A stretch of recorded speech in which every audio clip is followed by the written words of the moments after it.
Hello students, I hope you are well and staying safe at your homes. Now today, here I am Shruti Dubey, your English teacher for class 4.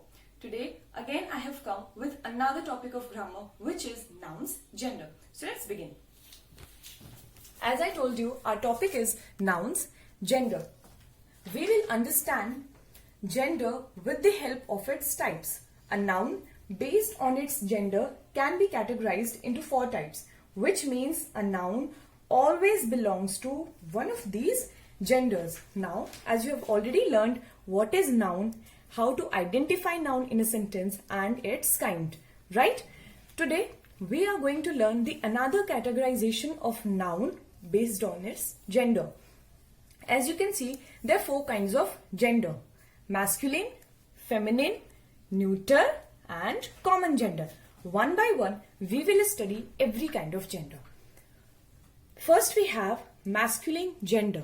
So let's read out the definition of masculine gender. A noun which represents a male is said to be of the masculine gender. All the males, all the men, all the boys, they all belong to masculine gender. Let's read these examples. Examples are brother, gentleman, son, etc. The word brother always indicates a boy, right? And so do the words gentleman and son. So they belong to boy, they belong to the category of a boy. That's why we put them under the category of masculine gender. Next we have feminine gender. A noun which represents a female is said to be of the feminine gender. Now what does this statement mean? It means all the females, all the women, all the girls, they all belong to feminine gender.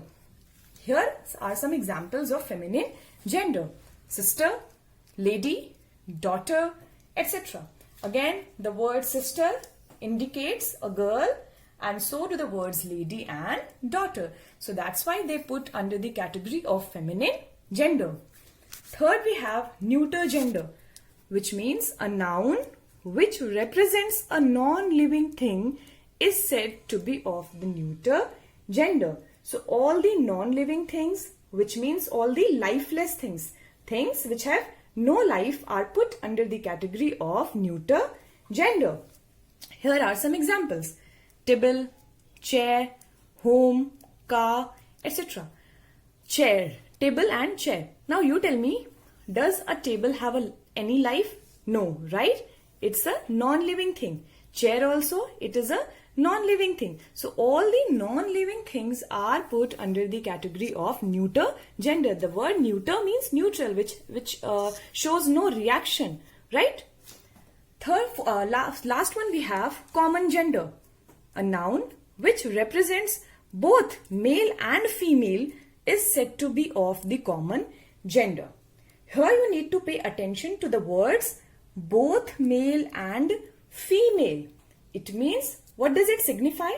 It signifies that there are some nouns which don't give us clear understanding of their gender. Now, what do I mean by this statement? I mean, they don't give us clear understanding of their gender. I mean to say that there are some nouns, some words which don't give us clear signal, clear picture of their genders. Now, these examples will help you understand this kind of gender better. Examples like student, doctor, singer. How student can be put under the category of common gender? A student can be a girl also. It can be a boy also. So does this word doctor. A doctor, it can be a girl, it can be a boy. Again, singer. The word singer we can give to a boy also. We can give it to a girl also. That's why they are put. So common genders are genders which represent both males and females. Now here, as you can see, here's a list of some masculine and feminine genders. Now children, you have to learn and memorize them. You have to memorize all the masculine and their respective feminine genders. Bull, what is its feminine gender? Cow. Son, daughter. Horse, mare. Nephew, niece. What is nephew? Nephew is a term, nephew or niece is a term given to the child of one's brother or sister. If the child of one's brother or sister is boy, we call it nephew. If it's a girl, we call it niece. Gander, goose. Gander or goose, it belongs to the family of swans. Okay? King, queen. Cock, hen. Monk, nun. What is monk? A member of a religious community of men. And if the member is a woman, we call it nun. Wizard, witch. What is wizard? A person who is skilled in magic. So it means if the magician is a boy, we call it wizard. If it's a girl, we call it witch. Fox, vixen. Bachelor, spinster. What does this word mean, bachelor? Bachelor means an unmarried boy. And if there's an unmarried girl, we can call it spinster. Gentleman, lady. So I want you to learn all the masculine and feminine. This will help you increase your knowledge and understanding on this topic. Next, I have prepared an assignment for you which I want to show you, and I will once read out this for you and explain you how to do it. Read the following sentences, identify the nouns and categorize them. The first sentence. So what you have to do, you have understood, you read it, identify the nouns, as you already know how to identify a noun given in a sentence. And now as I have categorized them, you have to categorize them. You have to write which noun belongs to which gender. Okay. First we have, my mother went to the market with my brother. My mother went to the market with my brother. Second, the princess was happy to see the king. The princess was happy to see the king. Third, my nephew invited me and my aunt for the party.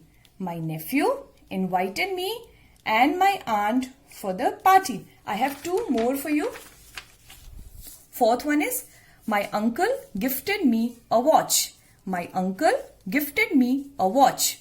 And the last one we have, the queen was welcomed with flowers and gifts. The queen was welcomed with flowers and gifts. So now what you have to do, you have to identify the nouns and then you have to categorize them based on their genders. I hope this assignment is clear to you and this topic is also very clear to you.